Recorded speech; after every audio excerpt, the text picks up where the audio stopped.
Y뉴스, 그 밤새도록 준비한 Y뉴스 뭡니까?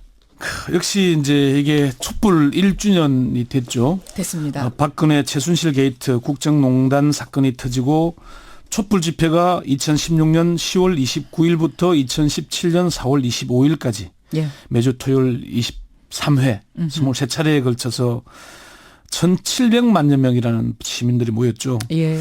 이게 국정농단의 출발은 정윤회와 십상시로 불리는 대통령 측근들에서 출발했다고 해도 사실 과언이 아닐 것입니다. 맞습니다. 흘러 가자면. 예, 2014년에 터졌던 십상시 문건.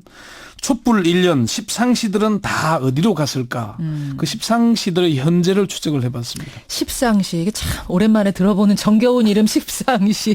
그들의 이름은 공개가 됐던가요? 안 됐던가요? 십상시 누굽니까? 초기에 십상시 문건이 터졌을 때가 2014년 11월 3년 전이죠. 그렇죠. 당시는 문고리 3인방의 명단만 공개가 됐고요. 우리 문고리 3인방은 다 알잖아요. 예, 청와대 비서관과 행정관 8명이 세계일보를 상대로 고소를 하면서 5명의 이름이 추가로 공개가 됐습니다. 그리고 국정농단 국정조사 청문회에서 명단이 공개됐는데 민주당 박범계 의원과 문건 공개 당시의 세계일보 조한규 사장의 질의응답 잠시 들어보시죠. 십상시의 이름이 기재되어 있습니다. 김영한 수석 비망록입니다. 정호성, 이재만, 안봉근 문고리 3인방 외 장경상, 이창근, 정성철, 이춘호, 음종환, 신동철, 김춘식입니다. 알고 계시죠? 예, 맞습니다. 이게 이제 김영한 전 민정수석의 비망록에 남아있는 십상시 명단입니다. 그러니까 정호성, 이재만, 안봉근, 이게 문고리 3인방. 네, 네. 장경상, 이창근, 정성철, 이춘호, 음종환, 신동철, 김춘식. 예. 맞죠? 네, 그렇습니다. 이게 이제 김영한 비망록에 있는 십상시 명단. 네. 다른 버전도 있다면서요. 십상시 문건에 포함되어 있는 명단인데요. 이 명단은 당시 김기춘 비서실장 보고용 최종본이 아닌 중간 작업 버전에 적시되어 있는데 청와대 내부 명단과 외부 명단으로 구분이 되어 있습니다. 여기에 이제 세계일보가 보도했던 그 문건에 들어있는 겁니다. 예. 청와대 내부는 이재만, 정호성, 안봉근, 신동철, 음종환, 김춘식 그리고 조인근 연설기록 비서관이 뭐 이 명단이 있다가 없다가 뭐 이렇습니다. 네. 청와대 외부는 앞에 했던 그대로고요. 조인근 비서관은 세계일보 고소인 명단에 포함이 되어 있습니다.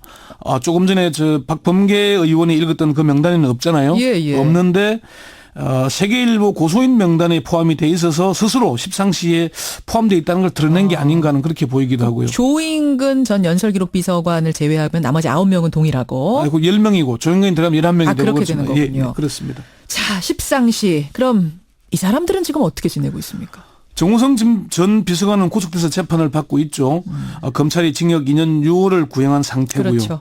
이제만 안봉근 전 비서관은 검찰의 수사를 받고 있는데 요리조리 잘 빠져나가면서 걸려들지 않고 있는데 검찰의 수사 결과에 따라서는 영어의 몸이 될 수도 있습니다. 신동철 전 비서관은 구속 기소돼서 1심에서 징역 1년 6월에 실형이 선고됐고요. 예. 항소심이 진행 중입니다.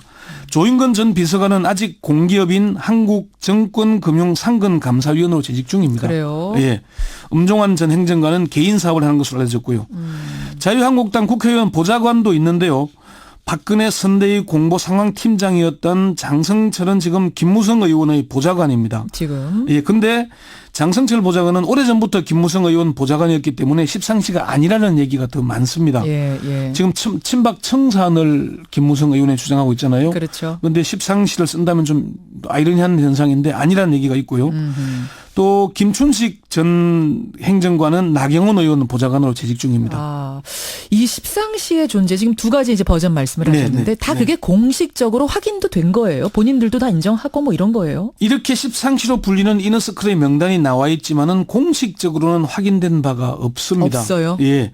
박근혜 전 대통령이 정윤회와 십상시 문건이 보도됐을 때 찌라시로 규정을 했고 박 전 대통령은 그 찌라시다. 예.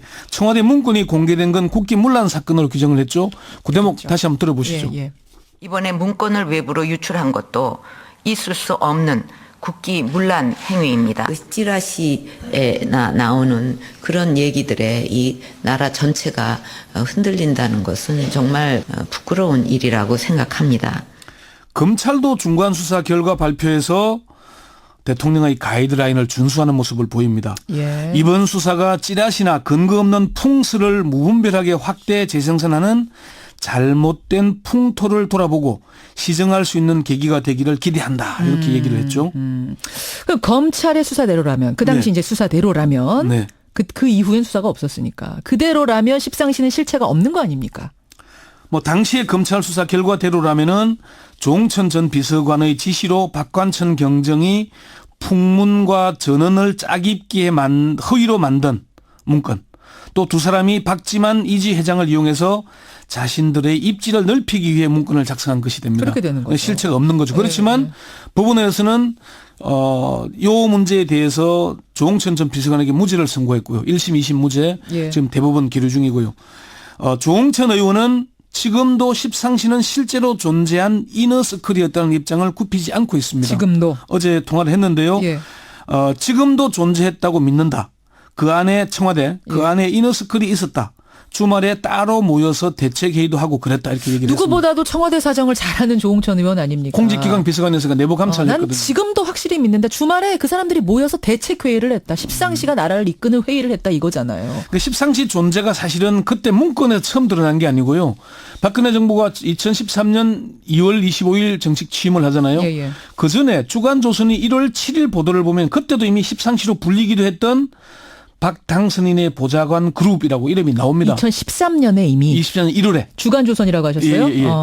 그런 명단이 나와 있는 걸 보면은 이게 뭐 실제 했던 게 아닌가 이렇게 볼 수 있는 겁니다. 그래요. 최순실 씨의 이 국정농단 사실은 십상시 사건을 그때 처음 불거졌을 때 제대로 처리만 했더라도 국정농단까지 안 갈 수도 있었던 거예요. 결과론적이고 사후적인 분석이지만은 그런 의견이 많습니다. 그렇죠. 조홍천 의원에게 쫓겨나지 않고 청와대에 계속 있었더라면은 국정농단 막을 수 있었겠나 이렇게 물었더니 예. 최소한 내부 견제 장치는 작동하지 않았겠나 이렇게 답을 했습니다. 예, 예. 법조계에서도 국정농단은 최순실 씨와 문고리 3인방의 일방적인 독주와 박 전 대통령의 무능과 독선 때문이라고 분석을 합니다. 그런데 이게 십상시 문건 수사를 검찰이 주문대로 하지 않고 정말 국정농단에 대해서 파고 들었더라면은 그렇죠. 초기에 제압이 되지 않았겠나 얘기를 합니다. 이게 우리가 지난 겨울 국정농단 촛불 드는 내내 시민들이 했던 얘기 아닙니까? 한 번의 기회가 있었는데 막을 기회가 그걸 놓쳤다. 그렇죠. 이게 조홍천 의원이 청와대에서 쫓겨나고 우병우 전 민정수석이 청와대에 입성하면서 최순실 씨의 국정 개입이 노골화됐다는 분석이 사실 설득력이 있잖아요. 이 문제가 있기 때문에 사실 앞으로 지금 검찰의 수사를 하면서 정윤회 씨 그리고 문고리 3인방 남은 2명의 잘못된 행위, 의혹들을 밝혀내야 될 겁니다. 그래요. 권여사님 기자. 아까 전에 이제 뉴스쇼 공개방송 말씀을 드렸더니 많은 분들이 하자. 대구에서 4명 예약입니다. 대구에서 KTX 타고 오실 거예요? 예, 이런 분들도 계시고. 김현정 앵커가 약속을 이행을 해야 될 것 같은데요. 저는 약속하는 지킵니다. 네. 박명세님은 어제 3시간 서 있었더니 다리가 후덜덜하네요. 어제 좌석이 있었는데 넘쳤어요. 예, 많은 바깥에서 있는 분들이 서 분들. 계셨는데 뉴스쇼 공개방송 하게 되면은 서 계시는 분 없게 좌석 쫙 깔아놓고 될까요? 촛불 1년 축하 겸해서 한번 하시죠. 그러게 한번 계획 여러분들이 지지하시면 한번 계획 세워봐야겠네요. 네. 권영철 선임 기자 수고하셨습니다. 네, 수고하셨습니다. 와이뉴스였습니다.